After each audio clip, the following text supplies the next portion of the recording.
Hello everyone, I'm Santiago, and today I'm gonna be testing Just Cause 4 with the reloaded patch. You're probably here because this game is free right now on the Epic Games Store, at least at the time of making this video, which is April 16. If that's the case, just follow the link in the description, claim the game for free on the Epic Games Store. It should be free for around a week, but if you get it on time, it should be yours forever. So just hurry to the description to get the game for free. So this reloaded thing is a big update that the developers released that aims to improve graphics, the aggression of the enemies. The game looks more appealing in general, but it still has some issues with the graphics, such as the temporal anti-aliasing. If you enable that, yeah, it looks fine, but it has a very significant ghosting. I mean, when I move the camera very fast, I thought that it had motion blur enabled, but I just turned it off. It's the temporal anti-aliasing that is doing this, apparently. It reminds me of when I played Quantum Break or one of those games that has a very aggressive TAA solution. So yeah, this is no exception. But if you disable the TAA and you put FXAA or disable anti-aliasing altogether, most noticeably in the hair of the main character, you'll see that it has a ton of jaggies, and the foliage in the distance doesn't fare much better. On the graphics menu we have basically the same options. Now the menu luckily is not bugged anymore like it was on day one, they fixed it. And overall the game runs very similar to how it did in the past. The tweaks didn't kill performance, luckily. If you want to see all the improvements made to this, just follow the link in the description. There is a comparison that IGN of all people made, so you can check out the differences before and after the patch. So if you want to improve performance by lowering graphics, I'll first tell you to lower shadows and anti-aliasing. Jumping from TAA to FXAA is already like a 5 FPS improvement. But again, there's some extra jaggies, but you get rid of the motion blur-esque nature of TAA in this game. Then the shadows, I recommend lowering them to medium. They still look pretty good at that setting. Then you also have a global illumination option and a bokeh depth of field. I'll first disable global illumination and SSAO if lowering shadows wasn't enough. But in general, the ones that you need to tweak are shadows, SSAO, global illumination, anti-aliasing, and sometimes LOD factor and ocean detail if you need to do some small tweaks. I almost forgot about screen space reflections, those also affect performance. And well, in comparison to day one, as I said, the game runs very similar. I just cranked it up slightly higher than on my previous video if I already tested the card that you are seeing right now. And if you remember Just Cause 3 that had a lot of stutter and RAM usage and CPU usage, on this game that's drastically improved, at least for what I'm seeing. You can even do 60 frames per second with a modern quad-core CPU. This game is much more GPU intensive, especially when there are explosions and effects on screen. So yeah, in Just Cause 3, the CPUs got destroyed when there was a big explosion. Here the GPUs are getting destroyed, which is awesome. That's what we need in general for most games. So yeah, as long as you have a quad-core CPU with a good enough GPU, you should be able to do 60 frames just fine. And in this video for the testing, I'll be jumping from a helicopter, then landing onto a battle zone, because there are front lines across the entire game when you're advancing. There's the side of the main character and the side of the enemy, and when you're in that front line there are tons of effects on screen, many characters, and they are attacking you at the same time. So that was a good stress test, at least for what I played. And then I'll just fly around to another base and start destroying stuff in general, what you do in Just Cause 4, destroy things, shoot enemies, all the good stuff. And that was basically my stress test. Many effects on screen, many characters, and if there is foliage involved, even better. But yeah, not much else to say. Thank you guys so much for watching. If this game is still free, like I said at the start of the video, follow the link in the description to claim it. That's about it. I hope you keep enjoying the video. Thanks for watching. Wash your hands, stay at home, just be safe in general, and see you next time. Small outpost, not heavily guarded, but there's an elevator that goes into the ground. That must be La Masmorra. The elevator's probably locked down. Look for a console that will give you access. Copy.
Mira, small outpost, not heavily guarded. But there's an elevator that goes into the ground. That must be La Mazmorra. The elevator's probably locked down. Look for a console that will give you access. Copy.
Maintain pursuit.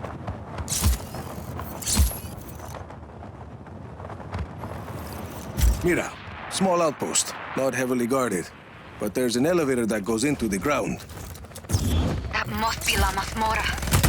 The elevator's probably locked down. Look for a console that will give you access. Copy.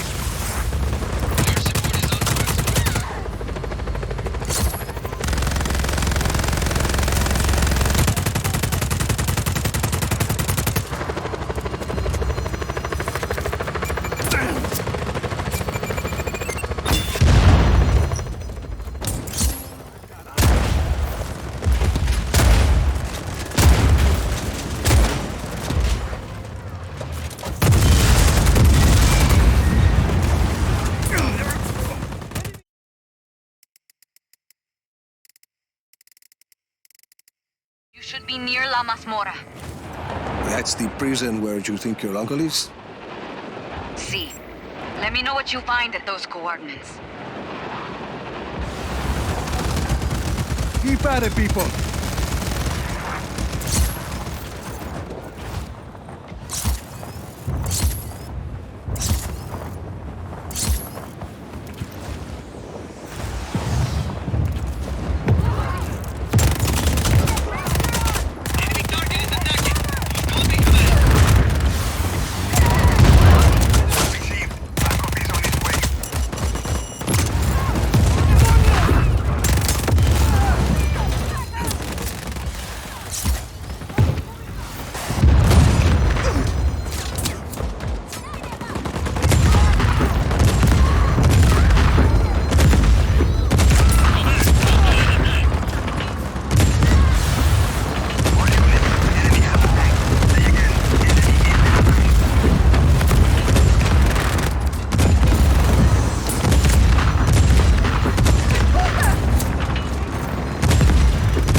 Helicopter inbound.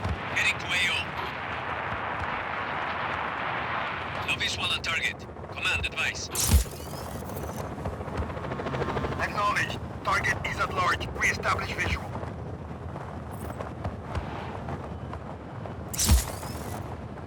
Calling off search for hostile. Resume regular patrol. Mira, small outpost, not heavily guarded. But there's an elevator that goes into the ground. That must be La Mazmorra. The elevator's probably locked down. Look for a console that will give you access. Copy. Command, we have an intruder on site. Copy on hostile Adios. contact. Free to engage. Air support is en route.